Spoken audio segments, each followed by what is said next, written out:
AI is not the end, it's the means. I see businesses who are very experienced, very smart people making this mistake right now. The money, right? Who's going to pay for all this stuff? From a hype cycle to a value cycle is where the transition is going to happen. This organization really gets it. They are tying AI, Gen AI, into real business value and impact. I am a big believer that org structure should be dynamic, and we consistently fail at that.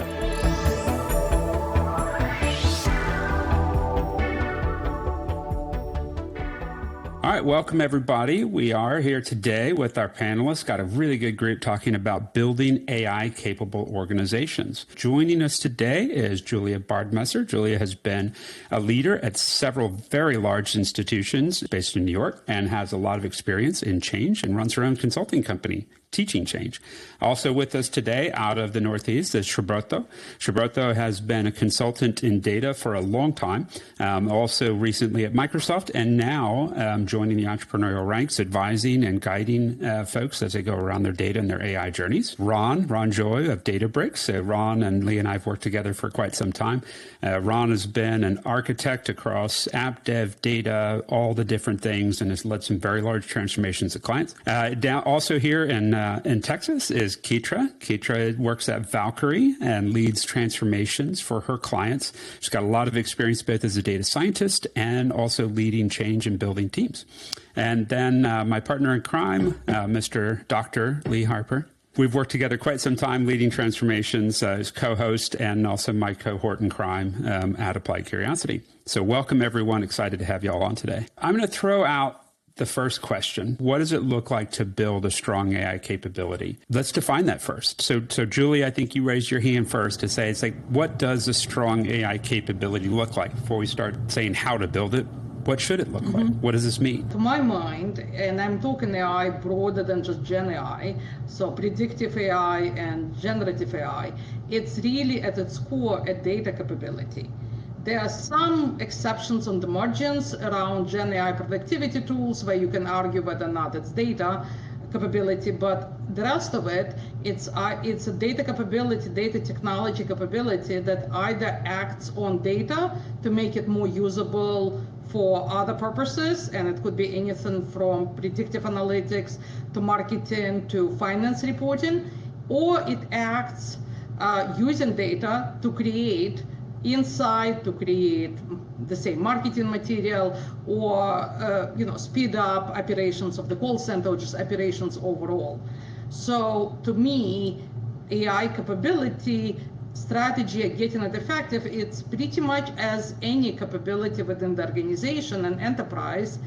It has to be anchored in the business value, into the why we're doing whatever it is that we're doing, why we're doing it, and is AI a right capability to use for this business purpose. So there has to be a business reason for doing it. And it may or may not be, by the way. Sometimes, and I've talked to clients and my own experience as well, you want to have, machine learning, you want to have predictive. And if you just had well-designed data, it would be a simple business intelligence reporting. You don't have good data, you're trying to do predictive analytics, that's not the best way to compensate. But again, going back to your question, Sid, in my mind, it has to align with the business value and business strategy, and then you start from there, and then there is a lot more, but that's, to me, a start point. In other words, measure your AI capability by the outcomes it produces, and the outcomes it produces align to the business. Keitra, you lead a lot of clients these days in transformations. How might you add to or pivot a little bit on what Julia said? It's really more about data. And so I know that this organization has strong AI capability when they are using data to make decisions, when they are using data to inform business operations, and when they're using data, when they're using AI to actually increase or improve their revenue. That's when I'm like, hey, this organization really gets it. They are tying this, AI, Gen AI, all of these fancy technologies into real business value and impact. And then usually that comes, what is coupled with strong AI capability is a strong culture of communication, of collaboration, and innovation. When everyone understands what AI and what data can do for their organization, when they are collaborating across departments, when they are open to change and innovations, then that is just really gives kind of that foundation for AI to come in and really be a change maker in that organization. Awesome. Yeah. So it's like if we do a good job following the golden circle, the why, what, hows of things, right? And so you two talked really very much about why. So if we're clear on why we need to do things, then we can really be purposed and focused on the what and the how. Now, Subrata, Ron, Lee, y'all all love to talk the mechanics. Well, and Julia, Keitra, y'all love to talk the mechanics too. So what operating models, let's kind of jump into the meat of this. What operating models do we see as successful, knowing that there's many ways orgs of all nature and sizes set these things up? So Subrata, let's turn this one to you next. Yeah, thanks a lot. Again, important point as both of my panelists have mentioned today. Strong AI capability is part of how do you do the tangible, which is your human resources, your skills, your outcomes, ROIs coming out, your intangibles, your culture, as we have just heard, and also your human skills. So coming back to the important point you mentioned is what are different operating models that can really perform well. Again, nothing new, I would say, based on my experiences and based on the different operating models we have gone through. It's again, if you look at the 4 different operating models we have typically seen in the industry, is decentralized model. It could be a centralized model, it could be a Scrum factory, it could be even center of excellence. Now, again, every company, every organization has a different ways to look at it. Again, depending on the new and emerging tech capabilities, I have seen both center of excellence and centralized, starting with centralized, work a little better, because now you're at least getting things in place, organizing it, having the playbooks, having some vision, having some structure around it, and then slowly empowering your decentralized functions to start functioning up. Again, different style. Sometimes you will see decentralized functions work better, but based on my experiences, I've seen a little different functioning for new technologies. So I can considering AI as an emerging tech. Many companies already have an AI. They can redefine their structure. They already have a decentralized model. They can empower more of that, because again, depending on where the organization is, if it's regional, if it's within a country, it has a different nuances to it. If it's global, and I worked in global organizations a lot, it's again, how do you make the regional capabilities in there, or you have a decentralized within the region, or you have decentralized over the whole in the enterprise as a whole. Yeah, I think that's a good point. You have to take a step back and map out, how does this company work today? Yep. To think about, well, what is the prevailing model? And the prevailing model doesn't always have to be a tech model. Sometimes you can take guidance from, like if I'm a manufacturing company, how are those silos organized? See how, because that tells you how the business likes to work. And if IT has a different function, maybe that's part of the friction. And so if you're looking at, I've got an AI capability. So Julie, I think you unmuted. You had a thought you wanted to add to what Subrata was saying?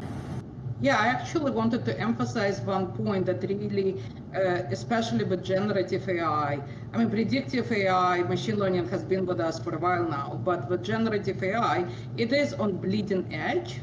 It's new technology. It's a lot of new tooling that's coming up. There is a lot of experimentation.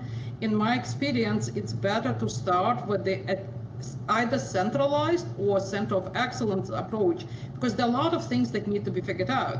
And especially with generative AI, with concerns about how ethical, correct ethical bias, there is a lot of governance concerns about that as well. And that's better to be figured in a standardized way in the center of excellence before moving it to the spokes. Because then you don't want to have multiple ways of figuring out whether this model or our approach or our data is producing biased results by each area separately. Doesn't mean it has to stay that way forever, but again, for this one, based on my experience with this type of rollout of the technology at that level of kind of bleeding edge, it's better to start with the centralized COE, strong hub, maybe smaller spokes to start with.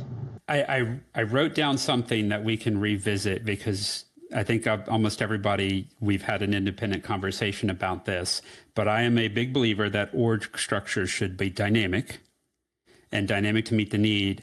And we consistently fail at that. But we'll come back to that point, because then I'm going to let Ron and Lee answer this question as well. So what operating models do we see as successful? So we've mentioned kind of this decentralized, which might be close to chaos, but in organized companies, maybe not. Centralized, whereas everything goes through a tightly organized ticketing and all sorts of other, might not be that organized, but still central. Central doesn't mean organized. Scrum Factory, which allows more dynamic response, or then a center of excellence, which is typically seen as a mix between central and decentralized. So Ron, Lee, y'all have both had the fun of working together at a very large global company doing building this capability out. And then, Ron, you are now seeing a whole bunch of different things with Databricks. So Ron, we'll start with you. What are you seeing as some of these successful models for setting up capability? I absolutely agree with what everybody says. A lot of people start with a more centralized model and then evolve into more of a hybrid COE model, right? And that can get even deeper than that with other cores also having their own little nodes and everything, right? So it's really massive organizations, right? But the key piece that everybody, when you see success with AI capable organizations, right, they're serving as enablement arms. So they're focusing all of their attention on enablement, right? Rather than control, right? So looking at some of those things, we're enabling the business to do more things by doing X. We're not trying to stop them from doing things. We're just trying to get them to do it the best possible way, right?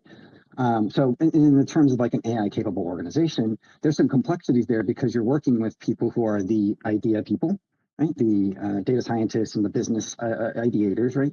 The builders, right? And oftentimes are the data scientists too, right?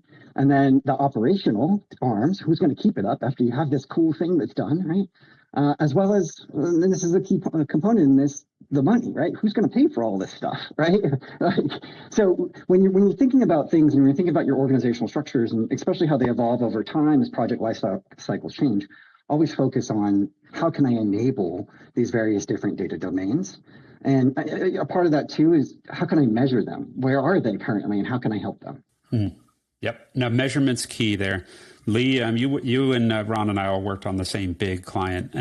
What would you add to Ron's kind of thoughts on the models? Plus, we have all now worked on some things separately. So one of the things that I think is a bit different about AI from a perception perspective is that a lot of people perceive it as being hard because it's math. And, I come from a country where people pride themselves on, oh, my math is really, really bad. Kate used to be a math teacher, so she's going to, I can see her nodding and smiling and giggling. So often I found that people, again, this is the people side, often shy away from digging deep into the details of AI. And this includes many practitioners, indeed, right? We've seen a lot of this last year. I'm an AI expert. Well, I can use some tools like Copilot or Gemini or GPT or whatever. Not I really know anything about how these functioning work. So why do I say this in this context?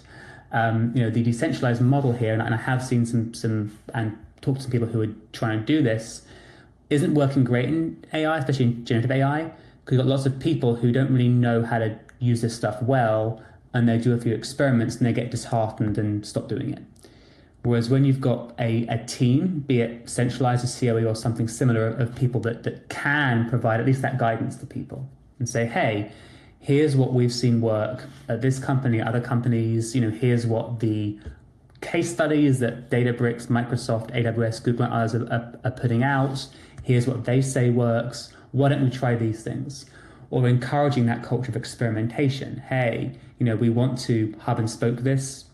Hey, spoke teams, here's how we build hypotheses. Here's how we go about experimenting, and here's how we share that.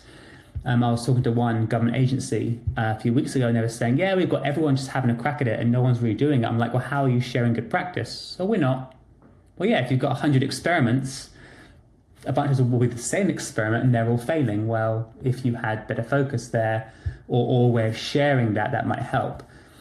But I think this will evolve, right? In 5 years' time, when you have more people who are educated, we can start with that COE or that centralized model, evolve to a hub and spoke, and who knows, in 10 years' time, more orgs with a broader range of people who know how to use this, when these tools become much more commoditized, might do well with a fully decentralized pattern like they might have in some other areas of their technology suite.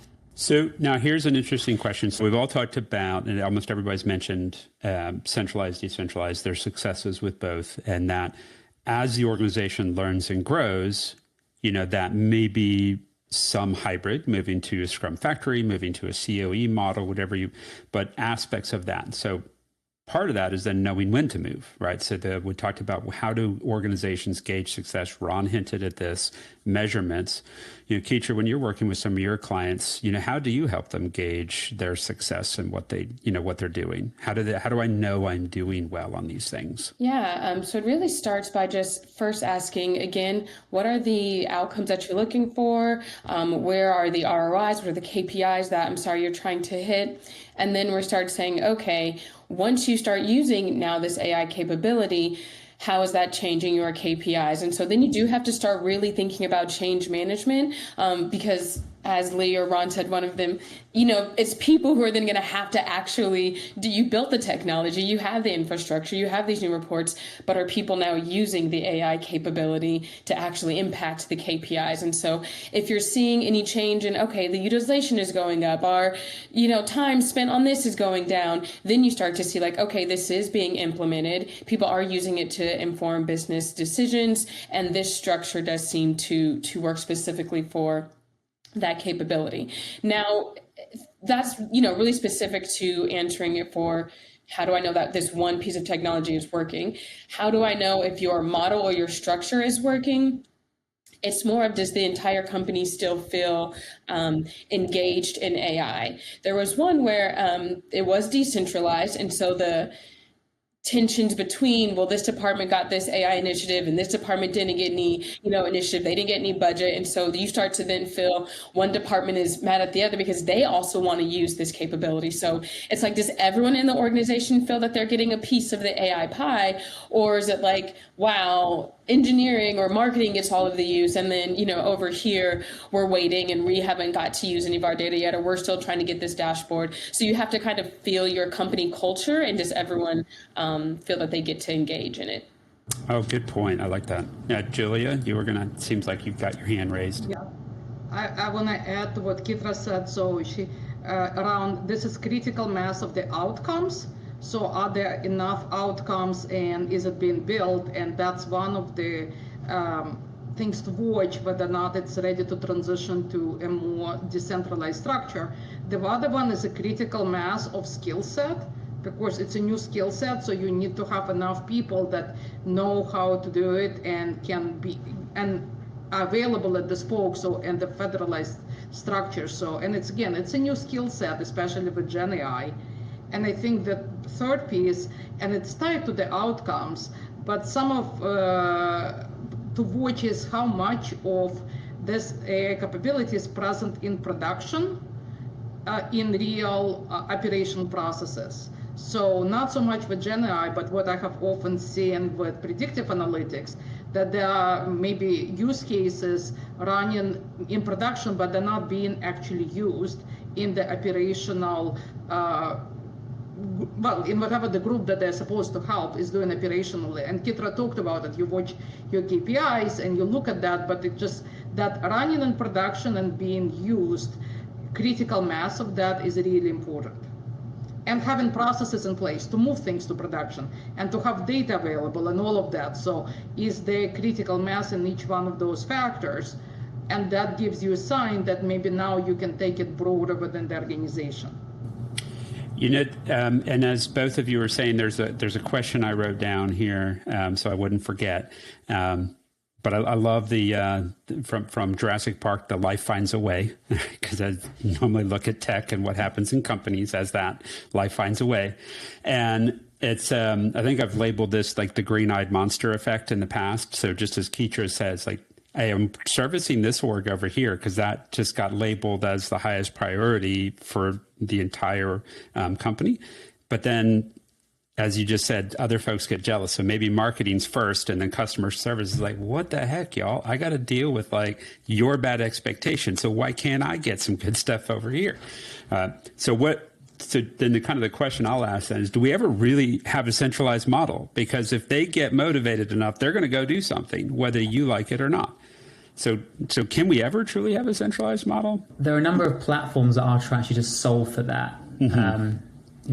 We've actually talked to a couple of them at Applied, because they're trying to be, we are the platform, you come into our platform and then you do whatever you want. You go out to whatever models have been approved, you can use vector stores, etc. But these type of platforms, like gateway platforms, to try and be, to Ron's point, like the enablers of that. Yep. There's a lot of them right now in the market, and I'm sure we'll see a bit of attrition over the coming year as VC funds dry out. The more you can centralize, the better, right? And typically that goes along with operationalize, right? How can I get my data scientists doing math instead of ML ops, the ops side of the equation? Typically that is some large centralized ML ops thing, right? That helps with that automatic retraining, feature drift detection and data drift detection, all that stuff. Those things are, you can operationalize them. You can get them to some ops team. That's the dream, right? Is that data scientists can do math, right? Again, though, that you have to know and have a strong finger on the pulse for all your various domains. What's the business value that's being provided so that you can prioritize what's that thing that you need to go focus on and centralize? Is it ML ops in this case, or is it some, do we need to be more mature at business value or strategy, or do we need to be more mature at working with our partners and vendors, or do we need to have better pipelines for our processes for internal solution intakes, right? It can be anything, not just technical capabilities. I think there's a lot of data mesh people that are screaming in the background that everything should be centralized thing, Ron. So anybody else has some strong reactions to what Ron just said there and wants to jump on that? Shibroto? Yeah. So I think, I have seen centralized models also have challenges. If you look at the cons, is usually the bottlenecks are being, even though whatever we call about it, there could be people who doesn't like this model, and there are a lot of resentments happening because of certain times there's a bottleneck, there's a reduced flexibility. Again, this is where the balance has to be happening, as I was mentioning. But coming back to what Julia and Ketra has mentioned is like I have seen where the previous organization where we built bots for multiple different organizations, considering the centralized as a theme, but they were not getting used, right? So they were not being used. So again, the point here is when you are trying to build those, embedding the right set of business people to execute them and make sure there's an operating working model always there, and obviously the right set of deployment and production capabilities there is a very key aspect of it. So your ROI and then if it's being used or not, as Ketra was mentioning, is a very key aspect to monitor them. Are they being built? And again, I'm talking about pre-ChatGPT era, but in the ChatGPT era, even if you're putting those new solutions in place, cost is a big factor. You cannot randomly have everybody start using it to make sure your costs are being controlled, and then your outcomes are out of that is also monitored out. So those are the key aspects, I would say. Every model has its own pros and cons, but be careful of the cons of the centralized model also, of the bottlenecks you kind of end up hitting. Everybody starts putting the wish list into the pipeline.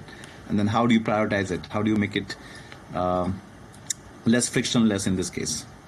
And if I might add to that, I think that's also a function of the organization that you have, right? If you have, let's say you are a tech company, 100 people moving from startup to scale up in the AI space, odds are that every person on that team, even marketing, sales, knows something about AI and AI tooling.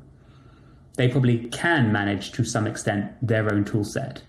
In that case, actually, a mesh model might work quite well because everybody is highly skilled, and they have that, and speed to market is much better, or in this case, better. I know Julia is probably cringing when I say some of this. Speed to market here might be better than robustness in that very specific case.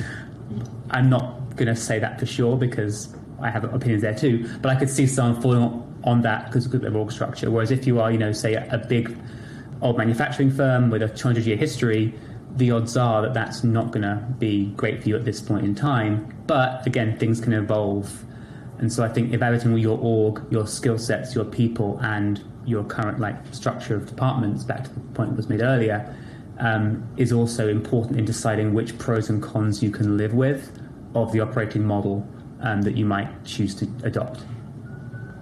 I don't disagree at all.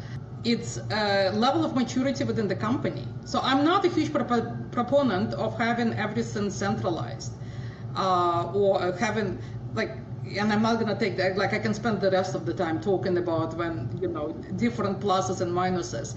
But what you've described is the company has much higher level of maturity in the resources and ability to get things into production and understanding how to use it.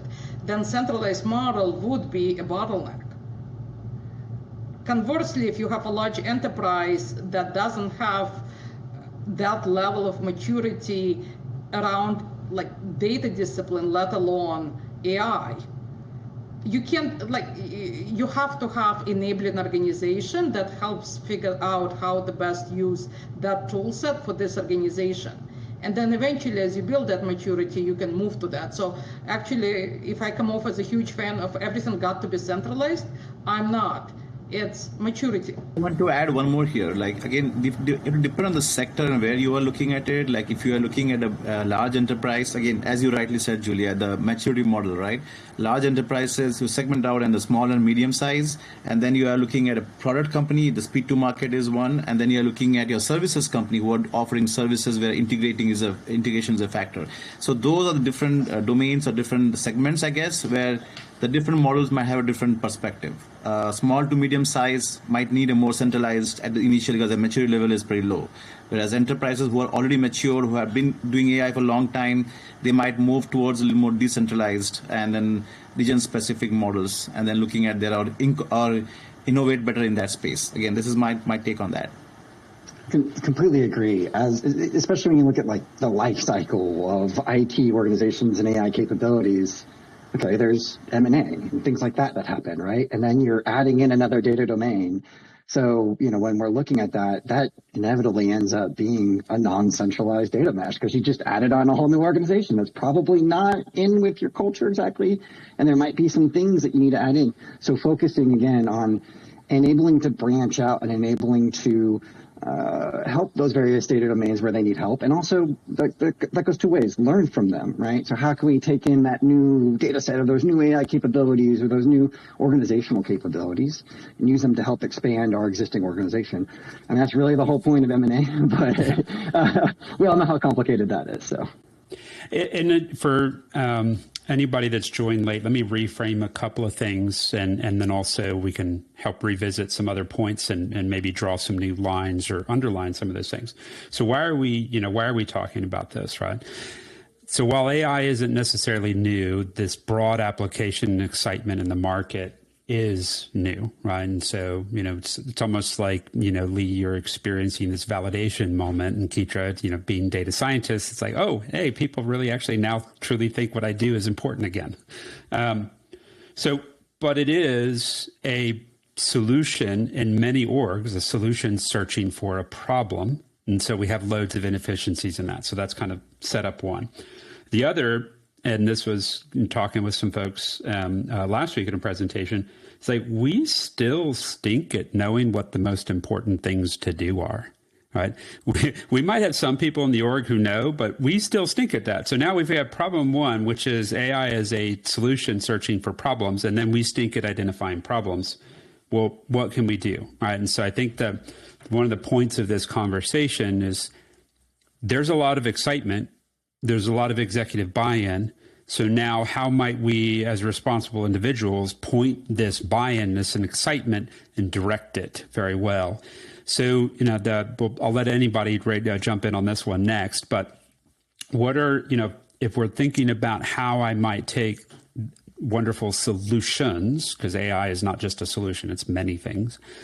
If I'm taking all these wonderful solutions and if I'm going to try to find and help the organization do problems, how are y'all helping map out, problem finding and being that guide on the potentials here, the right potentials? As a consultant, worked with a lot of companies, and so we do a lot of interviewing, and a lot of the questions are, what are your pain points? What's your workflow? What is the worst part of your job? What's the favorite part of your job? You start to hear what is the, like, I really wish I knew this information, or it's really hard when I have to get this. Or we'll say, if you had a magic ball that could tell you something in the future, what is that you want to know? We start to find out what are the things that are actually they think about in their job, and not like, oh, like I saw there was, Gen AI doing this and maybe I could have a chatbot. And it's like, no, don't think about Gen AI. Don't think about a chatbot. Think about your job. What do you do every day? What's hard about it? What do you like about it? What do you wish you knew? And just starting to have those kinds of interviews, those kinds of questions. We'll do that with multiple people, sometimes across different departments. Then you can start to find themes within job functions. You can find themes across the organization of everyone has trouble doing this, or this role has a bigger struggle understanding something than another role, and you really start to find where should this AI capability sit, or maybe what are their priorities. Julia, you've helped people frame things and try to figure out where best to focus time, the scarcest of all resources. Yeah, going back to the first point, that AI is a data capability, and AI strategy is approach to AI strategy is an approach to data capability strategy. And the first set of questions, in addition to the one that Kitra just went through, is actually I'd like to ask, what are your goals for this year? So if I talk to business people, how are you going to be judged? What are your objectives? What do you have in your goal, objectives for a year? How are you going to be judged at the end of the year? What are you trying to achieve? And I don't even go what do you need specifically from data? It's more what do you need to have in place to be able to achieve it? What are you trying to build? And then if you have enough of those, very similar approach to what Kitra said, but anchored into the business objectives of the company and anchored into how this company actually makes money.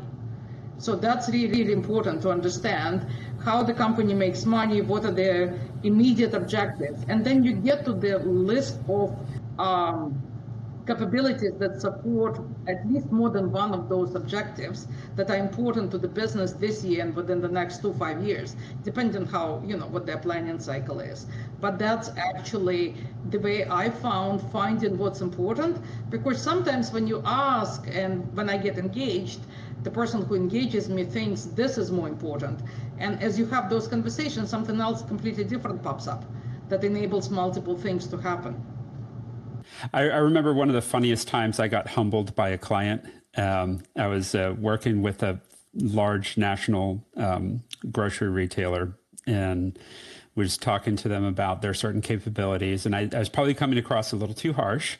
And one of the guys became friends with him, but he looked at me and was like, Sid, remember, we do groceries, right? Like we're here for the customer experience and what they experience in the store.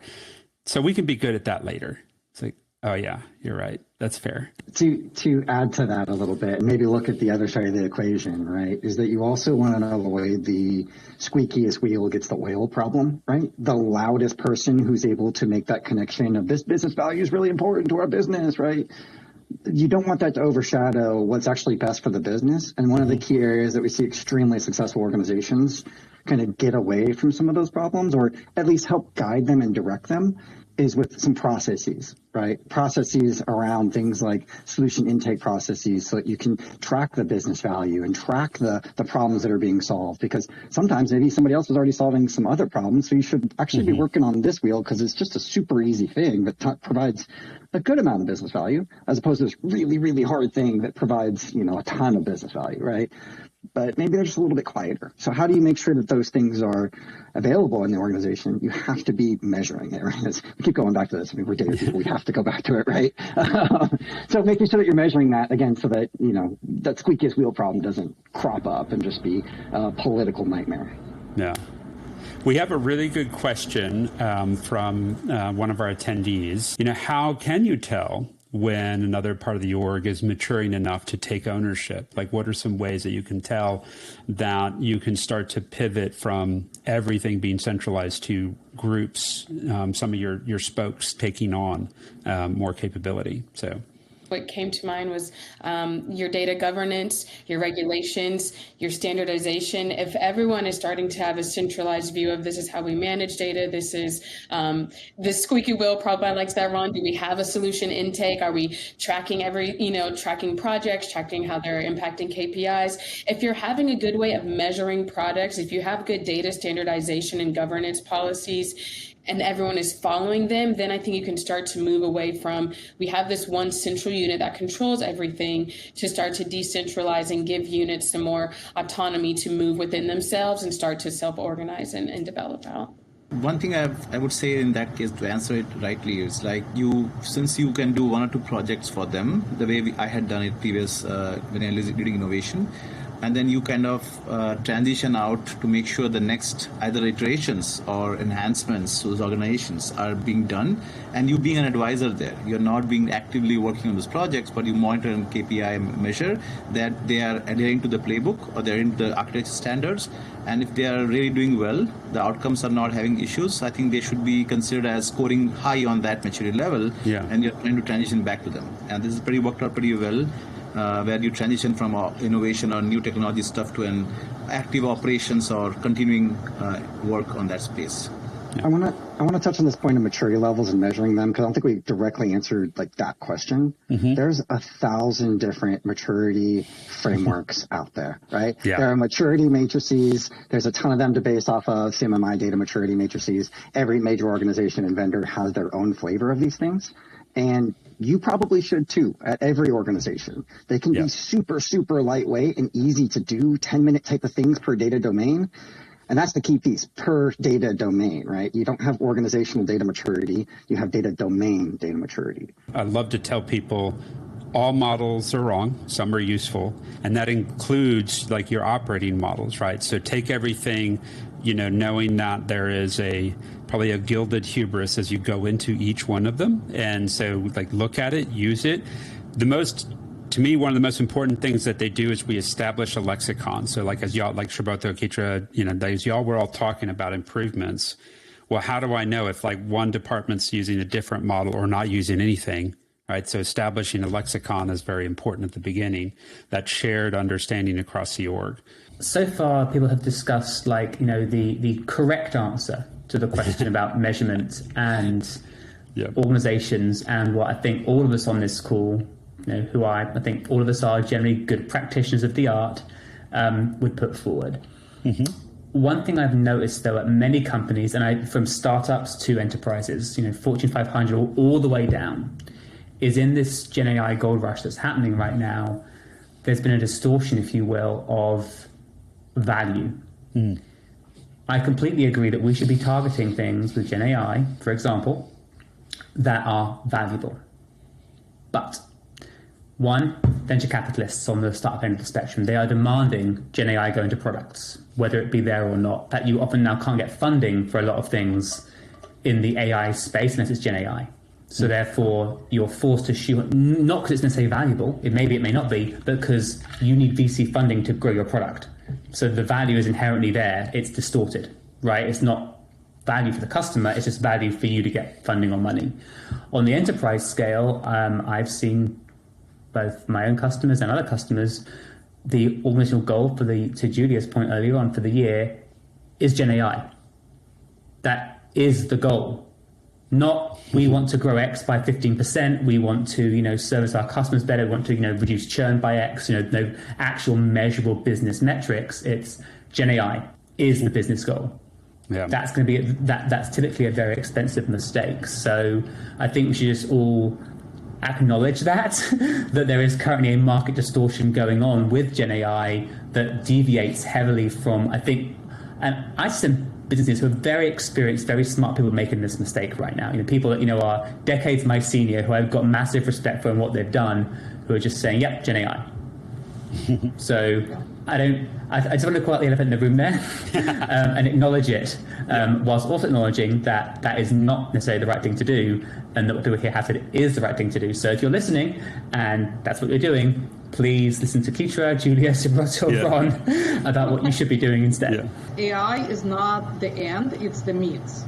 Except that very few technology companies where it is in fact the end, But for majority of companies out there, it's the means, it's not the end. I think the key thing is, as Lee, very important point for all our listeners here, like the thing is from a hype cycle to a value cycle is where the transition is going to happen.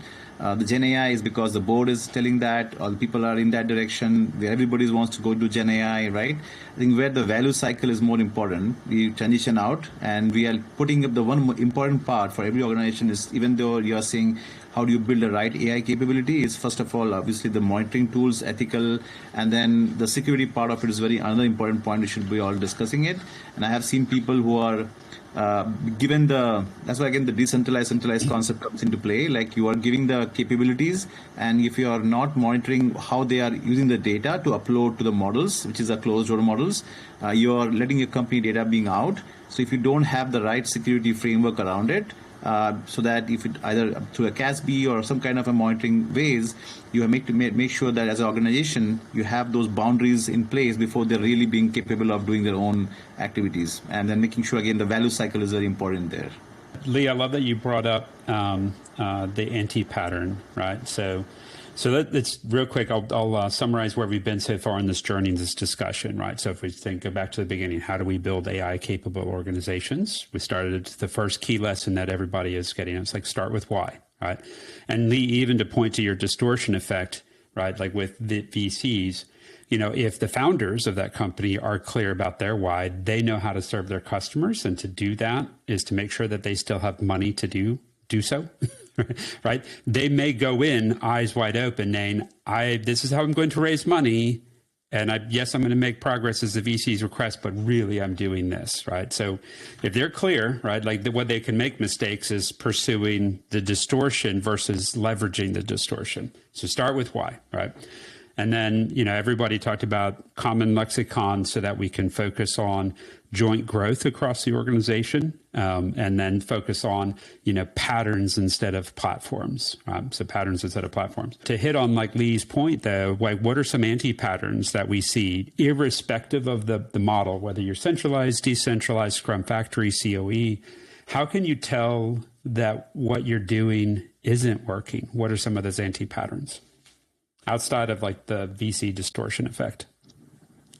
A good anti-pattern is too many KPIs, right? Like, yeah, we're measuring all this wonderful business value, but like, if there's 1,000 different KPIs that you're marching towards, that's too much to track, right? And you're never going to be able to make decisions and prioritize on those things.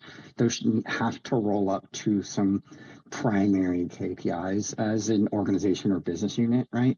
Again, depending on the size of a business, and large enterprises obviously are going to have more of those, but and then those also can't be too obscure. They can't just map to, oh, we made more money or stock price went up or whatever they are, right? So somewhere in between those, like more product X sales or more services or an HLS, more lives saved, right? Some things like that are some core KPIs that you can march towards.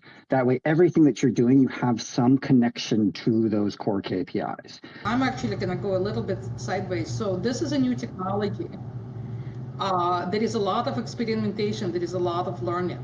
So putting governance in place, and I'm a governance person, putting so much governance in place that you stifle any experimentation and trying out of new tools and technologies would be an anti-pattern. So creating ability for people within the organization to try things out, to fail, to learn from failure, and then try to do it again, and encourage that would be like, that's a pattern. So anti-pattern, then you immediately go with very strict and complicated governance and rules of the road, stifle innovation within your company, because there is a room for a huge amount of innovation here. So creating a loose situation where it allows you to innovate safely and try things out is very important to being successful with this technology.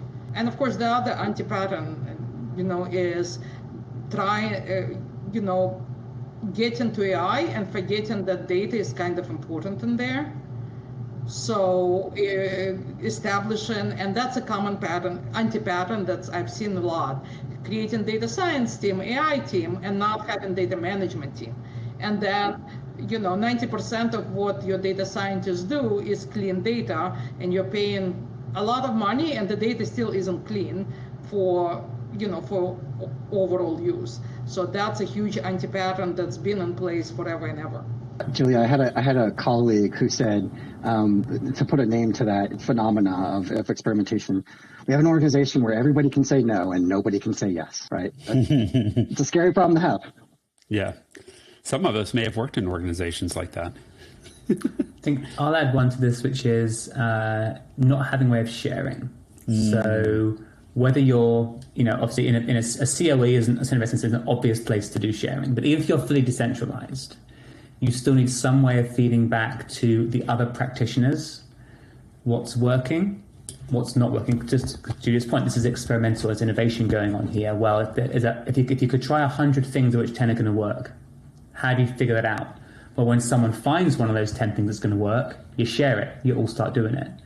When one of the 90 things that won't work is also found, same thing, share it. Don't have others repeat the same experiments over and over again. So having no mechanism of feedback, no way of sharing the innovations, no way of sharing the results of experiments, whichever model you follow, you need some way of having the practitioners share, those findings, those learnings. Well, one, as the responsible AI chair at Valkyrie, Julie and Ron, I'm going to say that I will allow experimentation, but let's just be slow to productation. Let's make sure that there's some testing before people are using it out there. Had to throw that plug.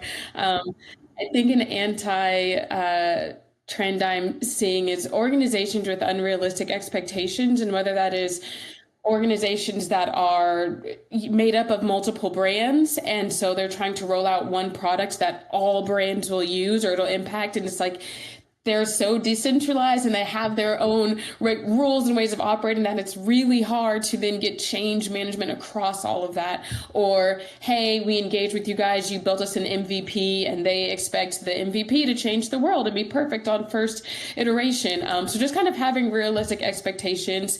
You need to you can't boil the ocean. So take a small beat, take a small piece of the pie. I don't know why I keep using pie. Figure out a small problem, a small use case, see how it can work for a certain piece of your business before figuring out how can this go across multiple brands, or how can this answer 99 of our questions, and maybe just need to start with 60% of our questions and maybe 1 or 2 brands. I'm going to throw one out there. Actually, it's 2 pieces, and they're highly related, and see if y'all relate to it as well. But other anti-patterns I've seen is scaling the step and then sequencing. And I'll give an example. Is that for y'all who know me, I'm a huge proponent of start with why, but I was working with one organization where they had forgotten the why.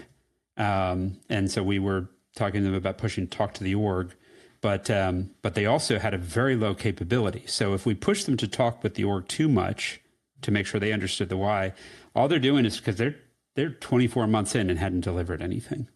So why go ideate with the business more when your delivery capability stinks, right?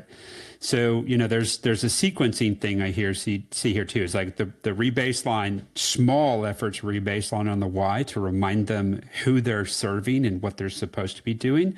And then a larger step on making sure you're more capable, because with 0 deployments and a cycle time that's unmeasurable, like why bother talking to the business about things, because you can't deliver on anything. This idea of capabilities and improving people and making them more capable, and experimentation, it's super, super important. And like, you really have to budget for it too. I know we focus, like, there has to be these chunks assigned to business values, but there also has to be like a chunk for, experimentation, sandboxing. There has to be a chunk for, like, people can't do 40 hours a week and then do 10 hours extra, right? They have families and they have friends and they have things they do outside of work. So I just want to touch on that when we're thinking about capabilities, that you also have to think about, like, focus on the people here, right? You have to build an organization where people want to do these things.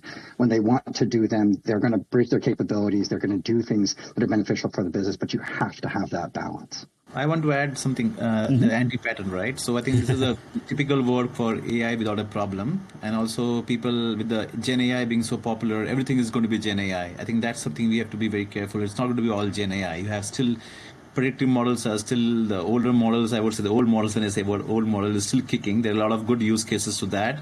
And then applying a blind lens of Gen AI should not be the case. I think it's all right problem, right solution, and right tools would be the key aspect of it. Back to like kind of the maybe another reframe on the anti-pattern questions. What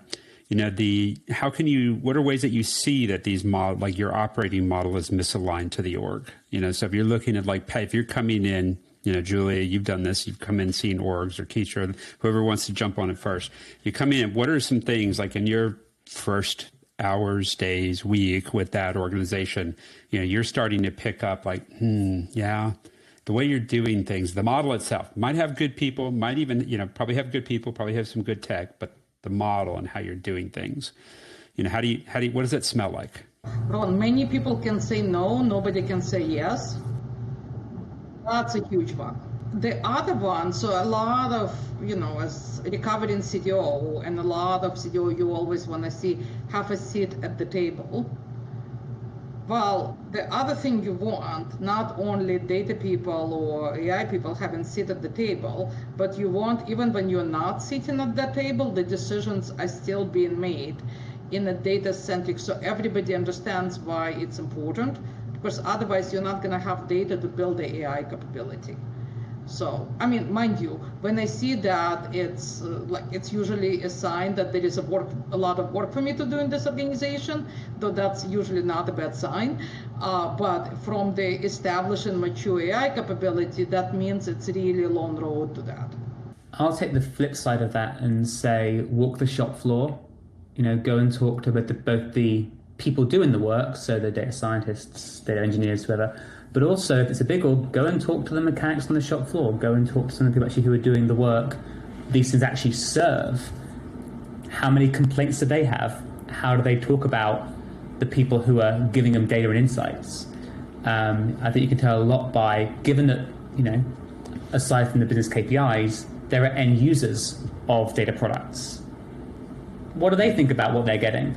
And I think by listening to them and interviewing them, you can actually hear a lot about the alignment all the way down of some of these processes and products. Gen AI is compelling a lot of activity. What is that activity that you're most excited about that you see? I just wanted to schedule my dentist appointment, honestly. Yeah. So. I would hope that with everyone getting excited about Gen AI, they actually, Julie, I may be stealing your point, they may just start thinking about their data and what are the collection processes, what are the best ways to store it before thinking about using these tools. They just start with good foundations, good company cultures. Yep. It seems like it does bring back, because data is really hard. AI, ChatGPT, it's really cool, it's really fun to use, but to do it, to use that tool set in differentiation of your company, you still have to do the hard work of data, and that's still really hard. So that's what I'm kind of excited about, and also for other techniques, not generative AI here, some of the generative is to make some of that hard work easier. Yep. So the enormous possibility of making some of the hardest problems to solve easier in the data space. And that's a combination of generative and non-generative AI that I'm really hopeful for. I haven't seen a lot of those tools being ready, but they're kind of almost there. So I'm really looking forward to when they get there. I would say the best thing I would say it's a very powerful tool, Gen AI, right? We are looking to see a lot of advancements happening. I'm looking forward to find the right meaningful use of that in a more integrated, ethical, and valuable way, and cost efficient way, right? That's, I think, the key goals I'm trying to help many organizations, and looking forward to myself of creating a twin of myself in the future. That's another way who can help me out as needed. Over the years, AI has been through cycles, right? And if we talk about the AI winters, up and down, up and down, up and down. So now we're on this ascent rise, and money is flooding into not only product, but also fundamental research. At universities, more PhD programs being funded, Google, Facebook, putting out massive amounts of money into the actual state of the art, not just products. And I think GPT is a stepping stone. In 5 years' time, this will be outdated technology, and there'll be something newer, better, smarter, more efficient, that can be used due to that research being there, hopefully with less data requirements, still higher quality ones, but not just needing to absorb the whole internet. So I'm excited by that, kind of what is this is stimulating money and interest in this area, and I think that's going to lead to some really very exciting things over the next 5 to 10 years. I'm just excited I get to be cool again. So tell my kids like, hey, Dad does something cool. So Lee and I actually got interviewed for a middle school project from one of my son's friends. So I was like, oh yeah, rocket. By the way, he said they listened to all of it. So the class. So yay for us. All right. Well, Keitra, Julia, Shibota, Ron, Lee, thanks so much for joining today. This was a great discussion. Look forward to posting this out on our podcast as well. And thanks to everybody who joined today. We will catch y'all later.